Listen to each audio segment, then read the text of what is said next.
Estamos con la segunda y última parte acerca de la profecía final de Israel, que es la profecía de las 70 semanas de Daniel, que son el cimiento, la plataforma, la base, el bastión de todas las profecías de Israel.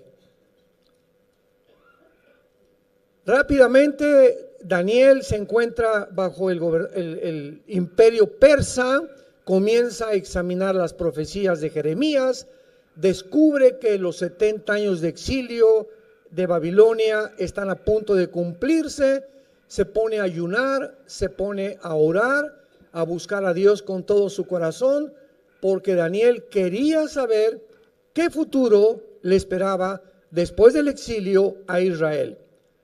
Todos en el Antiguo Testamento esperaban algo muy importante, que se llama el reino de Dios, el reino mesiánico de Dios, del cual todos los profetas profetizaron. Entonces Daniel quería saber, ¿ya viene el reino de Dios? ¿Ya vamos a entrar al reino de Dios? Cuando Cristo vino al mundo, vino anunciando precisamente, el reino ha venido a ustedes. Pero él estaba hablando del reino espiritual. O sea que todos aquellos que creyeran en mí, dijo Jesucristo, comienzan a entrar espiritualmente al reino de Dios. Y nosotros nos adelantamos a Israel para entrar al reino de Dios espiritualmente.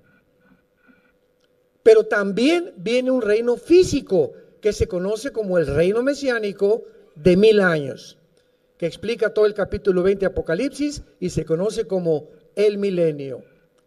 Así que si tú tienes a Cristo y yo tengo a Cristo, ya estamos en el Espíritu, en el reino de Dios. Por eso dice Efesios que ya estamos sentados con Cristo. Romanos capítulo 6, ya fuimos enterrados cuando Cristo resucitó, resucitamos con Él.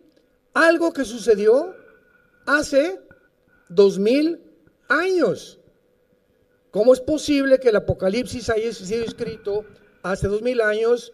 El apóstol Juan viaja al futuro 2000 años y ve la guerra del Armagedón, ve la guerra mundial, ve al anticristo, ve al falso profeta. Juan regresa otra vez a donde se encontraba en la isla de Patmos, exiliado en Apocalipsis, y escribe algo que ya sucedió, que no ha sucedido y que está por suceder. ¿Te están brincando las neuronas? ¿Cómo es posible que pueda encontrar en la Biblia cosas que ya sucedieron? Porque lo que vio Juan, el mundo gira en 365 días. Juan se adelantó 2000 vueltas de la tierra alrededor del sol. Juan se adelantó 2000 años y vio un evento y regresa otra vez al mismo lugar donde se encontraba en el imperio persa. Cuando Alberto Einstein descubre la fórmula E igual a mc al cuadrado, Einstein descubre la cuarta dimensión. Lo que la Biblia explica, energía igual a la masa por la velocidad de la luz al cuadrado. ¿Qué significa esto? Que el tiempo no existe. El tiempo no existe. Ahorita ve tu secundero en tu reloj. Presente. El momento que marca un segundo el secundero, el pasado, ¿dónde está?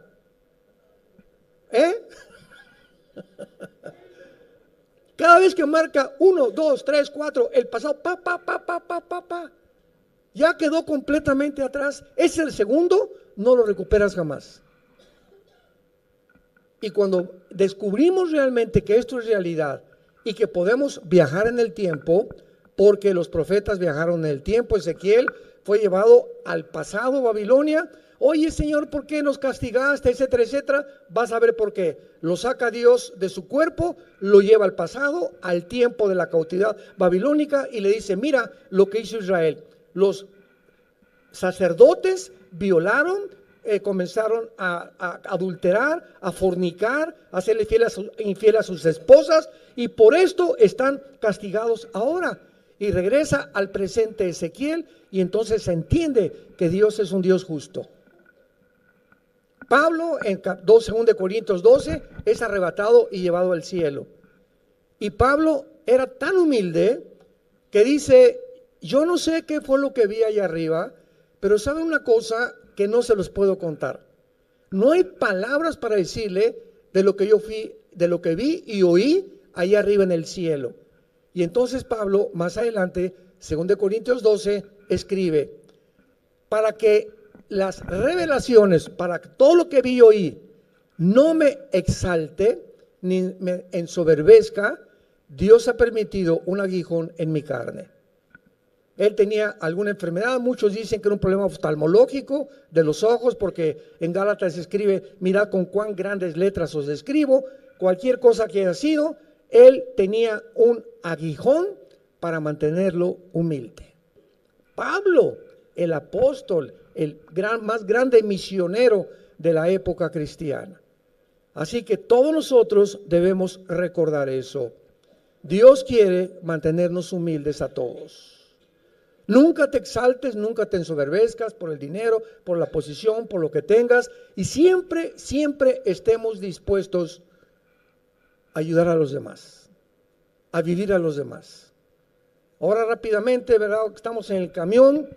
Todos los hombres tienen obligación de bajarse del camión antes que la esposa y darle la mano para que se baje su esposa. No digo cuántos lo hicieron ni cuántos no lo hicieron. Al principio lo tuve que hacer yo con otro hermano porque todos pasaban como los chinos. Se bajaban y la esposa por ahí, ¿verdad? Y bájate, apúrate. Cuando te sientes en un restaurante, le jala la silla a tu esposa, porque ellas merecen respeto, consideración y caballerosidad, que se ha perdido completamente en nosotros los varones, y tenemos que regresar al varón de Dios.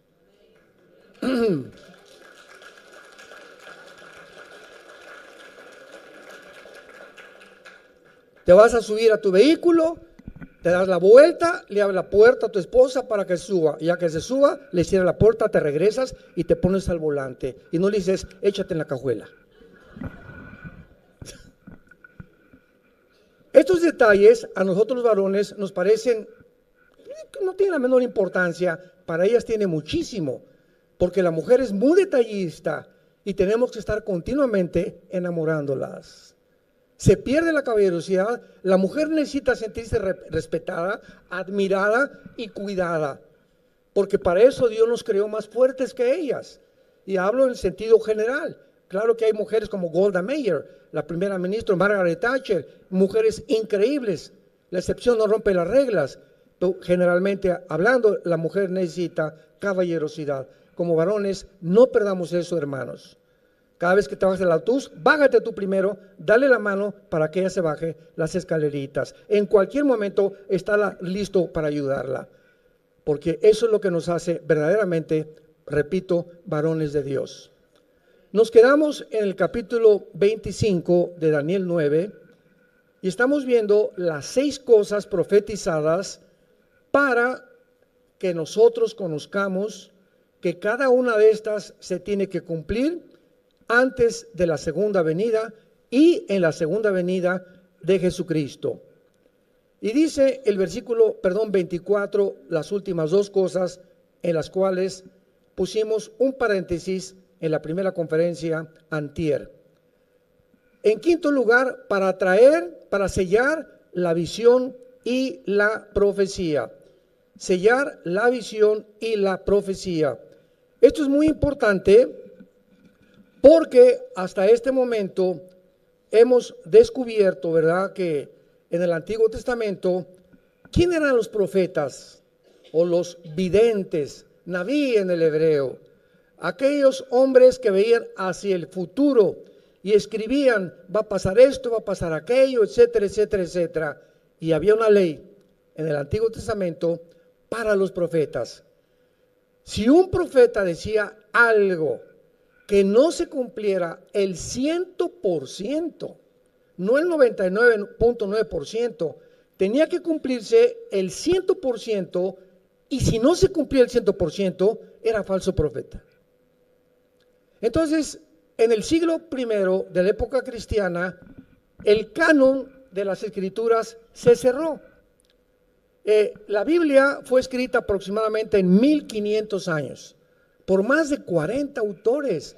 Unos eran pastores, otros profetas, otros como Isaías sirvió servía en el gobierno. Daniel sirvió a 3 imperios babilónico, medo-persa, y muere antes de que entre Alejandro el Magno con el imperio griego. 40 hombres que entre ellos casi no se conocieron, pero todos escribían y estaban conscientes de la coordinación y de la increíble exactitud de la palabra de Dios.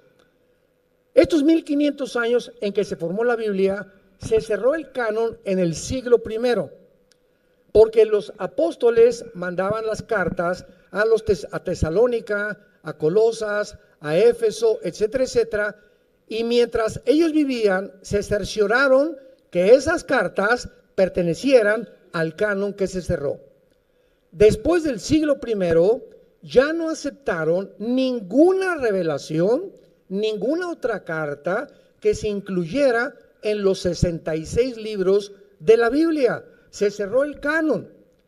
Y termina el apóstol Juan diciendo en Apocalipsis: cualquiera que de aquí en adelante, o tú oyes que un ángel lo que dijeron, o tuvo una revelación, una profecía, cualquiera que le agregue algo a lo que está escrito, o le quite algo de lo que está escrito, va a caer en las maldiciones de Deuteronomio capítulo 28 y las maldiciones de Dios. Entonces entra la nueva era, el Nuevo Testamento, y entramos en la época de la apostasía, que creo que comenzó 85, 90, más o menos, un movimiento fortísimo dentro de la iglesia cristiana de apóstoles y falsos profetas, donde el rey de Ecuador va a salir este presidente, y de Cuba va a salir aquel presidente, y ahora va a venir una muchacha con un vestido rosa el domingo a la iglesia, esa va a ser tu esposa futura. Y el Señor dice que de aquí va a salir una fuente impresionante de un manantial, que esta iglesia se va a levantar y tú vas a ser más grande que Moisés. Y encontramos una barbaridad de cosas que no nos imaginamos. Y cuando oímos estas cosas, tenemos que preguntarnos: ¿conocemos la Biblia?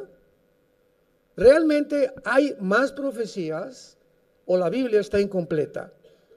¿Hay más revelaciones o la Biblia está incompleta? Ahora, hay revelaciones espirituales. Yo vengo a la Biblia y entiendo, ahora entendía esto por revelación, pero no en cuanto al futuro. No hay nada al futuro que Dios nos quiera revelar.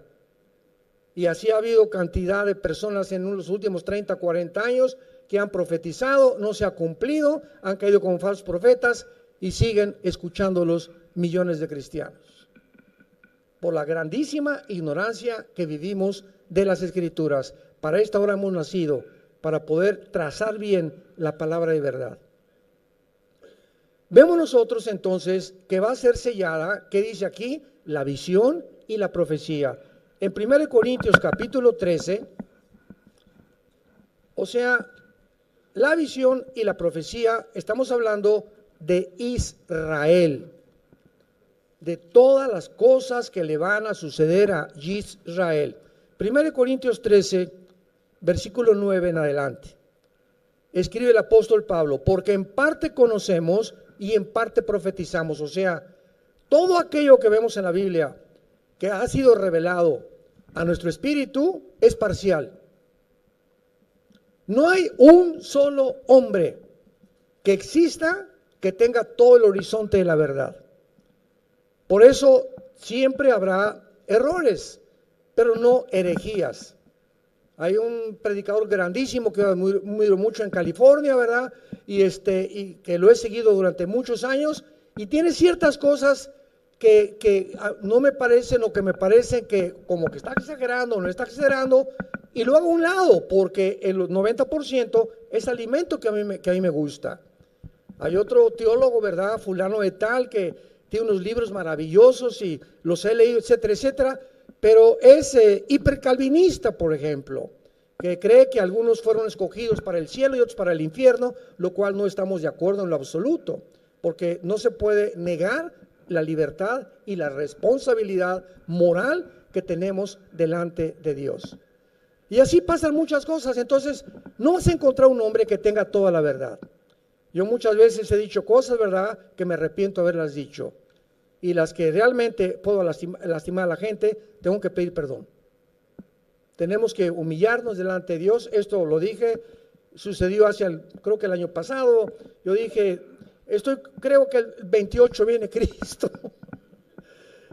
La regué, pero bien gacho, ¿verdad? Porque no lo debía haber dicho con tanto dogmatismo, que fue mi grande error. Pude haber dicho, es más o menos alrededor. Se me echaron encima como no saben. ¿Por qué? Porque mientras más figura pública eres, todo el mundo está esperando, precisamente, analizan con lupa lo que dices, para cualquier error que tengas, lo publiquen y atraer seguidores en las redes sociales. Ya se ha convertido esto en una costumbre, y tenemos nosotros que enfrentar todo esto y darnos cuenta que es el precio que se tiene que pagar. Por eso tenemos la responsabilidad de estudiar conscientemente y responsablemente la palabra de Dios. En parte conocemos y en parte profetizamos, mas cuando venga lo perfecto que no ha venido, entonces lo que es en parte se acabará. Cuando yo era niño, hablaba como un niño. ¿Cómo hablaba un niño? Gugu, tata, mamá, tata. Pensaba como un niño. Papá, ¿por qué los globos se suben? Papá, en el avión, ¿por qué la gente parece hormiguitas de chiquitos? Papá, ¿quién creó a Dios? Pensamos como niños, juzgábamos como niños. Papá, si me quieres, ¿por qué me pegas? Mas cuando ya fui hombre, dejamos todos esos pensamientos y comenzamos a madurar. Ahora vemos por espejo, oscuramente. Mas entonces, o sea, cuando venga Jesús, veremos cara a cara. Ahora conozco en parte, pero entonces conoceré como fui conocido. Pero ahora permanecen la fe, la esperanza y el amor. Estos tres, pero el mayor de ellos, y lo dice el capítulo precisamente de 1 Corintios, tú puedes ser un teólogo y conocer todos los misterios, hablar en lenguas y tener poderes de lo que tú quieres. Pero si no tienes amor, ¿sabes una cosa? No eres nada. Todas esas características y virtudes que se atribuyen que tú tienes, o un gran predicador, o un gran historiador, o lo que sea, no me importa lo que sea, dice el Dios. Estoy buscando que tú puedas cada vez enamorarte más de mí y amar más a tu familia, amar más a la gente, amar más a tus hermanos. Si entramos a la iglesia, les dije, como si entramos al cine y otro al cine, las palomitas, y no me importa quién está acá, y así hay gente que entra a la iglesia o aquí en las reuniones, no ves a nadie, no saludas a nadie, no ves el que está atrás, etcétera, etcétera, porque vienes solamente a complacerte, a mí. Y cuando entras a la iglesia, entras buscando a quién podemos abrazar, a ayudar, una palabra. Doña Chenchi está la pobre con cara de mártir desde que entré a la iglesia. Doña Chenchita, nadie la pela, nadie la fuma, nadie le hace caso, porque no les importa a nadie. El amor comienza a enfriarse en nosotros y comenzamos a creer que somos grandes cristianos porque hacemos grandes cosas, pero lo que a Dios le interesa es que amemos a las ovejas por las cuales Él dio su vida en la cruz. El que está junto a ti, Cristo murió por él. El que está atrás de ti, Cristo murió por él. Entra y busca siempre a quien abrazar, a quien darle una palabra, a quien los WhatsApps, ¿para qué nos sirven? Yo WhatsAppeo 100 WhatsApps a la semana. Me llegan mensajes y los comparto con toda la gente que pueda, a discípulos, etcétera, etcétera, porque siento que me edifica. Esto lo tiene que saber este hermano, y tenemos tantas personas que pienso quién puede bendecir esto, y estamos continuamente pensando, no en nosotros, en los demás. Y no te imaginas cómo vas a crecer y cómo vas a madurar y cómo vas a parecerte cada vez más a la imagen de Jesucristo. Porque finalmente cuando lleguemos al cielo, Pedro, hice 100 iglesias. Pedro, gané 400 millones de almas y construí 50 asilos y 10 orfanatorios, Pedro. Ya están listos mis regalos, etcétera, etcétera. ¿Saben ustedes cuál es la única pregunta que Dios nos va a hacer cuando lleguemos al cielo? Y lo único que le va a interesar a Dios cuando lleguemos al cielo, ¿sabes la pregunta que te va a hacer Dios a ti y a mí? Va a ser la siguiente: ¿cuánto te pareces a Jesús? Romanos 8, 29 y 28. Hemos sido conformados para parecernos a la imagen de Jesucristo. ¿Cuánto te pareces? ¿Cuánto del carácter de mi Hijo se formó en ti, que estás enfrente de mí ahora? No me digas nada de lo que ganaste, ni de lo que hiciste, ni de lo que construiste. Mi interés toda mi vida fue que mi Hijo se reprodujera en tu carácter. Regresamos entonces a Daniel y comprendemos por qué la visión va a ser sellada y la profecía, pues porque ya no se va a necesitar. Y dice finalmente, y a ungir al Santo de los Santos, cuando ya en el reino milenial Jesucristo sea ungido a Israel, le reconozcan como el Mesías y pueda el Mashiach Kadosh ungir al Santo de los Santos en el original hebreo. Así dice, Mashiach Kadosh, para que pueda ya finalmente reinar universalmente. Muy bien. Cuando estas 6 cosas se cumplan, y sabemos que se van a cumplir durante el tiempo de la tribulación, este es el panorama de los 490 años que Dios le revela a Daniel a través del ángel Gabriel. 490 años hay, y a continuación comienza Dios a darle a Daniel ciertas claves. Versículo 25, le dice el ángel Gabriel a Daniel, continuando con esta revelación: sabe pues y entiende que desde la salida de la orden para restaurar y edificar a Jerusalén hasta el Mesías príncipe, habrá 7 semanas y 62 semanas, o sea, 483 años. Desde que se ordene la restauración de Jerusalén hasta el Mesías habrá 483 años. Y esto es algo asombroso, porque el decreto dado para la reconstrucción de Jerusalén no fue dado hasta 100 años después de la muerte de Daniel, si lo quieres apuntar, porque esto es matemáticas cronológicas exactas bíblicamente. ¿Qué le estoy diciendo? Que la primera venida de Jesucristo se profetiza matemáticamente en el Antiguo Testamento, no así la segunda venida, pero matemáticamente fueron exactamente 483 años desde el 14 de mayo del año 445 antes de Cristo, cuando en el libro de Nehemías, capítulo 2, el rey Artajerjes de Persia, que es ahora Irán, dio la orden para restaurar Jerusalén. Estamos hablando de 483 años, y esto es asombroso, porque vuelvo a repetir como dijimos hoy en la mañana. Pues si yo veo que un paralítico se levanta, voy a creer en Dios. Y si hubiera como Carlos Sagan, el astrónomo ateo, cuando muere le dice a su familia: yo no creo en Dios porque no hubo suficientes evidencias. Si hubiera más evidencias de creer en Dios, ¿y por qué no se nos aparece Dios y nos dice de una vez que Él es Dios para creer en Él? O sea, Él quería a su gusto un Dios. Y así está la gente. No, si yo fuera Dios haría esto. Y si yo fuera Dios no permitiría que estos niños se murieran. Y si yo fuera Dios, espérame tantito, pero ¿sabes una cosa? Descúbrelo, no eres Dios. Y sus pensamientos de Él no son tus pensamientos, ni tampoco Él actúa como tú quieres que Él actúe. No es un Dios al gusto, no es un Dios al menú. Llegas a un restaurante y quiero esto y quiero esto.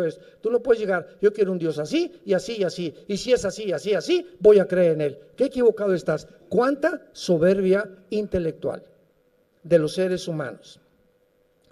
Entonces, después de los 483 años, comienza la reconstrucción, y cuando Jesús entra a el Domingo de Ramos, el Domingo de Ramos se cumplen los 483 años desde el 14 de mayo del año 445 antes de Cristo, de una forma cronológica asombrosa que solo Dios lo pudo hacer.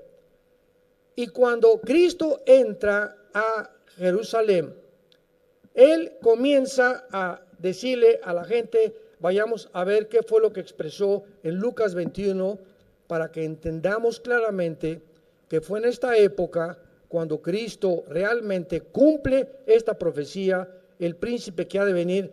Lucas 21, dice el versículo 24, caerán a filo de espada, serán llevados cautivos a todas las naciones. Jerusalén será hollada o pisoteada o devastada por los gentiles hasta que los tiempos de los gentiles se cumplan. Dios profetiza a través de su Hijo Jesucristo, donde nos encontramos nosotros. Los judíos no van a volver a tener el control de esta nación hasta que Jesucristo regrese. En la guerra de 1967 recuperaron parcialmente el general Moshe Dayan. Hoy en la librería del Holocausto, ¿no se asomaron a ver los libros que hay? Yo me los quería traer todos.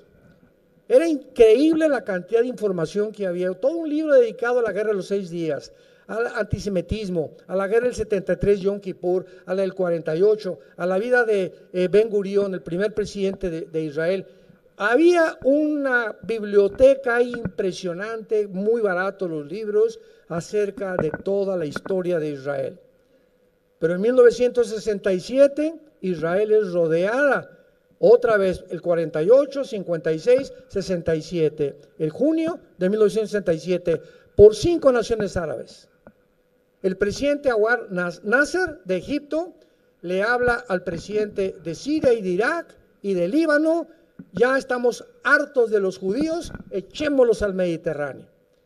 Y hacen un plan desde el mayo para tratar, cierran el canal de Suez, el presidente de Egipto, y los judíos inmediatamente se dan cuenta que al cerrar el canal de Suez están completamente amenazados.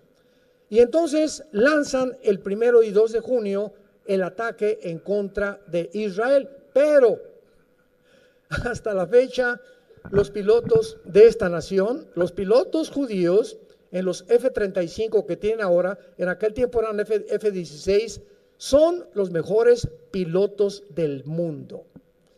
Más que los MiG rusos y que los F-35 de los gringos y más que los aviones de los ingleses. Nadie supera en el siglo XXI y los últimos 75 años la aviación que tiene Israel. Los israelitas se suben en 6 aviones el 2 de junio, elevan y se suben a los aires y van a Egipto a las 4:30 o 5 de la mañana y comienzan a bombardear y barren toda la aviación de Egipto. Después Jordania, el rey Hussein, oye, y comienza la propaganda: estamos ganando la guerra, dice Nasser y sus mentirosos de los que tienen el control de la propagación de las noticias. Y Jordania, el rey Hussein: pues sí, pues yo le entro, no me quiero quedar atrás de esta victoria contra los judíos. Y entra Jordania y un piloto o un sargento judío intercepta la comunicación entre Jordania y Egipto y se van contra Jordania y le acaban completamente con lo que tiene, acaban con todos los aeropuertos de Líbano, de Siria y de Egipto. Y de Egipto. Y el 6º día, como dijimos, ya no había nada que conquistar. El general Moshe Dayan entra a Jerusalén. Y comienzan primero, Baruch Hashem Adonai Elohim, Dios bendito el que viene en el nombre del Señor. Jerusalén ya es nuestra. La península del Sinaí la conquistan, entran a Egipto, a la península del Sinaí y las colinas del Golán. ¿Se acuerdan? El mar de Galilea, que es la frontera con Siria, se apoderan de toda esa frontera en 1967. Pero pasan algunas semanas y la Liga de Naciones o las Naciones Unidas, la ONU, les manda un recado y les dicen: si ustedes mantienen el control de la península de Sinaí y no se salen de las colinas del Golán, va a haber una guerra peor todavía contra los musulmanes. Entonces el general Moshe Dayan se sale de la península del Sinaí y les dejan ese territorio que conquistaron. Y Jerusalén, tienen que repartir Jerusalén y les dejan la mitad, como mañana lo vamos a ver. Los muros de los lamentos es la parte que le corresponde a Israel y del lado izquierdo es del Islam. Entonces viene un acuerdo para que entreguen la mitad de Jerusalén. Y las colinas del Golán, dice el general Moshe Dayan, ni de chiste, porque el día que nos retiremos de las colinas del Golán, que es la frontera con Siria, es como si nos apuntaran con un cañón y en cualquier momento nos pueden devastar y acabar con la nación.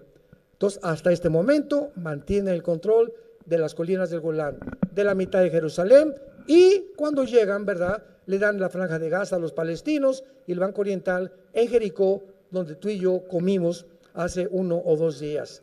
Esta ha sido la guerra más espectacular de todos los tiempos, porque está escrito que nadie los iba a sacar de su tierra, que Dios los había establecido. Ahora, vean ustedes también que esto es maravilloso, porque en Mateo capítulo 23, Cristo dijo estas palabras, versículo 37 al 38. Mateo 23, 37 al 38, y dice así: Jerusalén, Jerusalén, es Jesús, el Mesías, hablando, que matas a los profetas y apedreas a los que te son enviados. Escuchen muy bien estas palabras, hermanos. ¿Cuántas veces quise juntar a tus hijos como a la gallina, juntar a sus polluelos debajo de las alas, y no quisiste? He aquí, vuestra casa os es dejada desierta. Porque os digo que desde ahora no me veréis hasta que digan Baruch Hashem Adonai Elohim. No me volverán a ver hasta que me reconozcan como el Mesías. ¿Y cuándo será esto? Cuando se cumpla la semana 70 de Daniel, que es los 7 años de la gran tribulación. Vean la profecía en el libro de Oseas. En el libro de Oseas, que está junto a Daniel, vean ustedes qué profecía en el capítulo 3 de Oseas se hizo 700 años antes de Cristo. Oseas 3, versículo 4. Porque muchos días estarán los hijos de Israel sin rey, sin príncipe, sin sacrificio, sin estatua, sin efod y sin terafines. Cristo muere, les dice, van a quedar desiertos, no me vuelven a ver. Yo me regreso al Padre y no voy a regresar hasta que cuando regrese ustedes sepan y me reconozcan que yo soy el Mesías. Entonces Cristo se va al cielo y Dios forma la iglesia y Israel queda ahorita bajo el juicio de Dios. Actualmente Israel no es la nación de Dios. En Cristo no hay judío, ni griego, ni italiano, ni español, ni mexicano.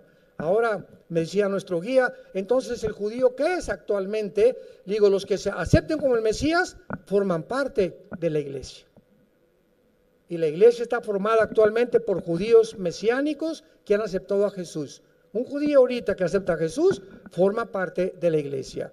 Como el capitán del barco en Galilea que se presentó y dijo que él creía en el Mesías, es judío, él forma parte de nosotros, de la iglesia.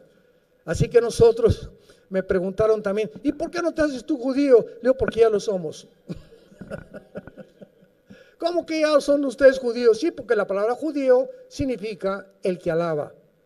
Y Jesús dijo, Dios mi Padre busca a los que le alaban y adoran en espíritu y en verdad. Y ahora la iglesia somos los únicos que alabamos a Dios en espíritu y en verdad. Somos los verdaderos judíos, espiritualmente. No tengo que hacer un juramento al judaísmo, ni ponerme la kipá para poder identificarme con Israel. Dios sabe quiénes somos nosotros, pero lo hemos dicho y nos hemos cansado, Dios no ha acabado con Israel. Viene por ellos y todo esto que estamos haciendo, visitando y llenando esta tierra con todo aquí, con los cristianos, no se imaginan el testimonio que estamos dando, principalmente a los guías. Están asombrados los guías que sabemos más de teología que ellos. Ellos son expertos en historia y en arqueología y paleontología, antropología, y qué bárbaro, qué lecciones. Hemos recibido lecciones gratuitas, ahora sí, ¿verdad? Incluidas en el viaje, una lección de un maestro todos los días. Yo no me canso de ir, Isaac, cuánto conocimiento tienen, por el amor de Dios, pero no pueden meterse a la teología porque aún las vendas no se les caen de sus ojos y no entienden muchas cosas que nosotros hemos comenzado a entender. Regresamos a Daniel y en penúltimo lugar dice la Biblia que después de que las murallas sean reconstruidas, se cumplan los 483 años, versículo 26. Y después de las 62 semanas, se quitará la vida al Mesías. Profetizado 600 años antes de Cristo. Daniel vivió en el año 680, 683 antes de Cristo. Y dice, mas no por sí. Y el pueblo de un príncipe que ha de venir, destruirá la ciudad y el santuario. Y su fin será con inundación hasta el fin de la guerra. Durarán las devastaciones. Y por otra semana, aquí está, la última semana, los últimos 7 años para que se acaben de cumplir los 490 años o las 70 semanas de la profecía. 7 por 7 son semanas de años, 490 años. Ya se cumplieron 483 y quedó una semana pendiente, que es esta semana. Y esta semana, ¿quién es el que la va a confirmar? El príncipe que ha de venir, que es el anticristo.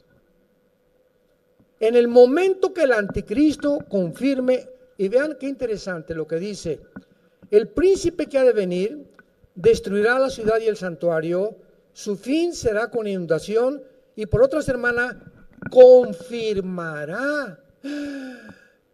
¡Qué tremendo! No dice y por otra semana va a firmar. O sea, el anticristo va a confirmar un pacto. A confirmar significa que ya existía. Abran los oídos. ¿Se acuerdan los acuerdos de Oslo en España? Y después se fueron a España, se fueron a Noruega, se fueron a los países escandinavos buscando la solución entre Bill Clinton. Hay una foto de Bill Clinton con Isaac Rabin y Yasser Arafat, que fundó el Partido para la Liberación de la Palestina, ¿verdad? Que fue el terrorista número 1 del siglo XX, etcétera, etcétera. Todos han fracasado. Y el presidente Trump, por primera vez en la historia, las únicas naciones árabes que estaban en paz con Israel eran Jordania y Egipto, desde hace 45, casi 50 años.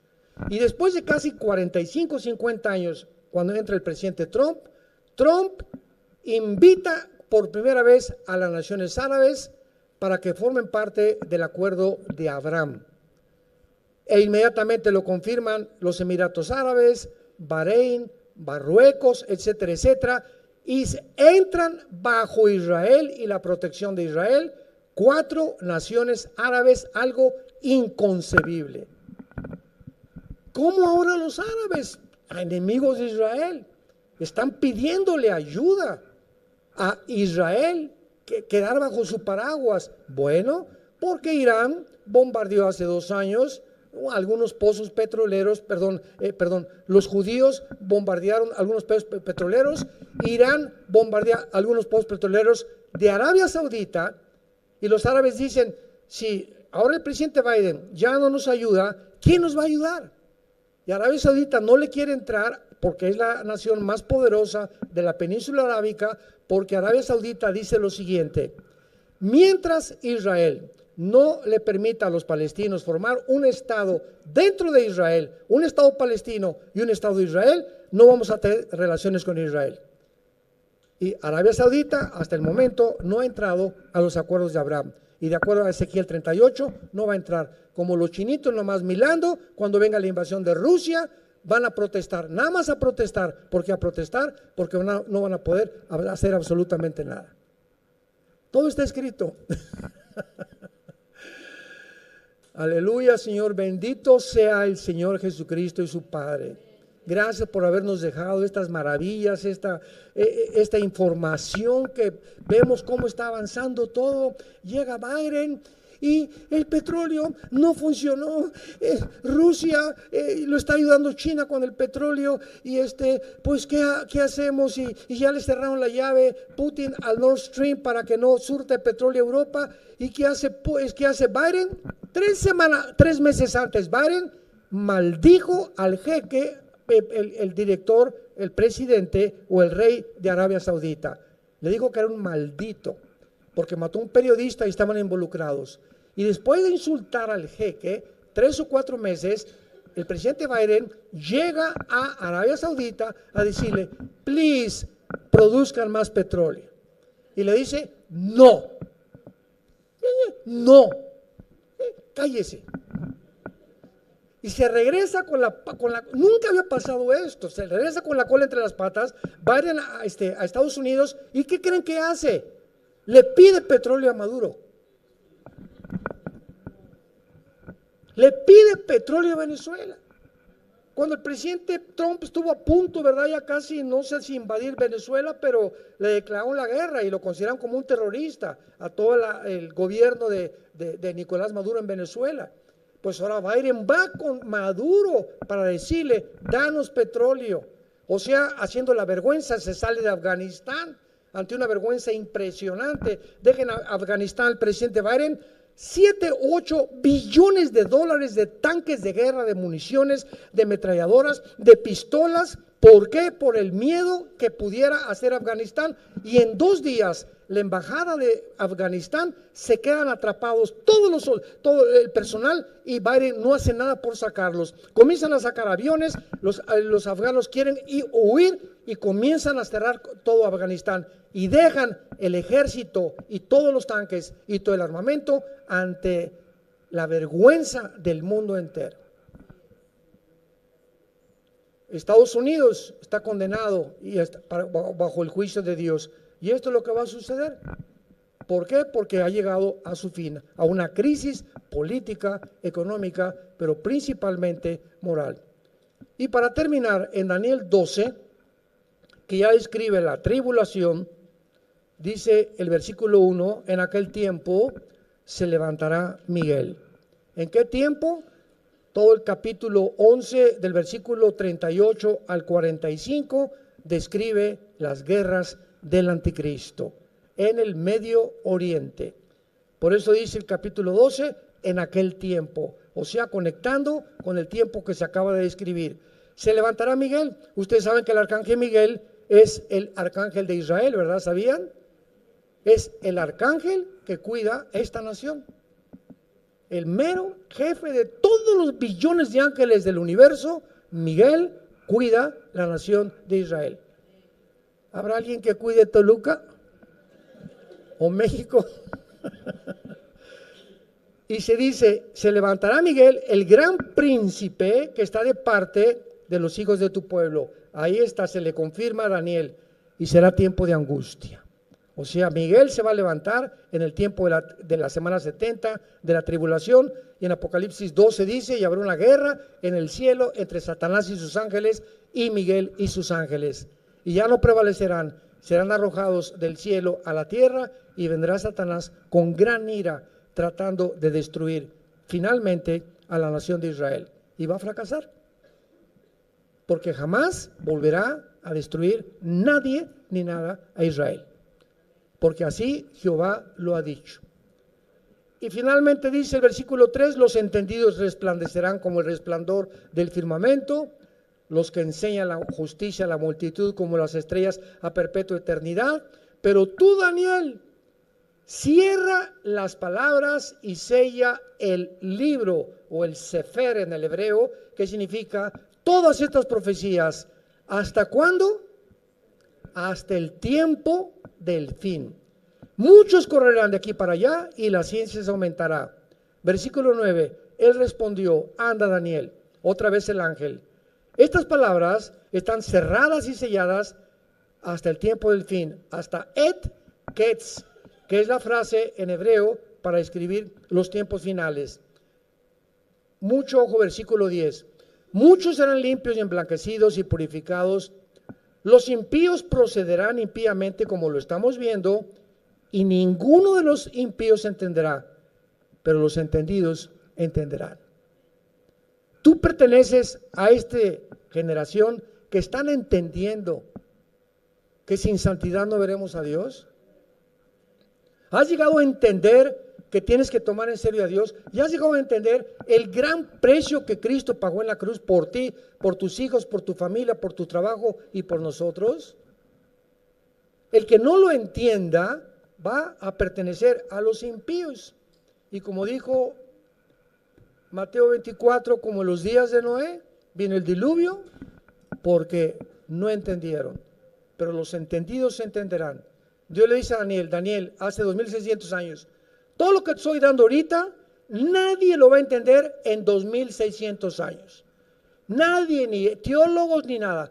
Y en el tiempo del fin, el Espíritu Santo va a abrir estas profecías, y los que vivan en esa generación es para ellos. Ellos lo van a entender, como lo estamos comenzando a entender nosotros en el siglo XXI. El Espíritu Santo se está moviendo como ustedes no se imaginan, y tantas cosas ocultas que no se entendían hace 5 años, 10 años de la Biblia, las vamos a comenzar a entender. Pero solo los entendidos, porque es imposible, como dice en el Sermón de la Montaña, los puros verán a Dios.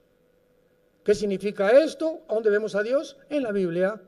Yo no puedo ver en la Biblia y tener un amante. Yo no puedo ver en la Biblia y tener rencor. Yo no puedo venir en la Biblia y le grité a mi esposa anoche y no le pidió perdón. Yo no puedo venir a la palabra a presentarme al trono de Dios ante su palabra cuando mi corazón está sucio y mi alma está infectada y estoy intoxicado por el pecado. Tengo que sacar todo esto, tengo que tratar de vivir en santidad delante de Dios, para que cuando venga Dios, dichosos los puros de corazón, porque podré entender la Biblia. ¿Quiénes son los que entienden la Biblia? Los que se limpian diariamente del pecado, si confesamos nuestros pecados. Él es fiel y justo para perdonarnos de toda maldad. Y Él quiere lavarte en esta noche y decirte que te ama, pero que tú no puedes seguir viviendo así. Y mientras más vivas en pecado, más duro se hará tu corazón, más difícil va a ser entender, más te amargarás, más estrés, más angustia, y a lo mejor vas a ganar mucho dinero o vas a triunfar y te darás cuenta que todo eso que tú anhelabas se vuelve maldición. ¿Por qué? Porque como dice el rey Salomón, al que a Dios le agrada, Dios le da salud y dicha y gozo para comer y beber de su vida. Porque he visto un mal debajo del cielo, aquel al que muchos hombres tienen todo, no les falta nada, pero Dios no les da.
para disfrutar de la vida.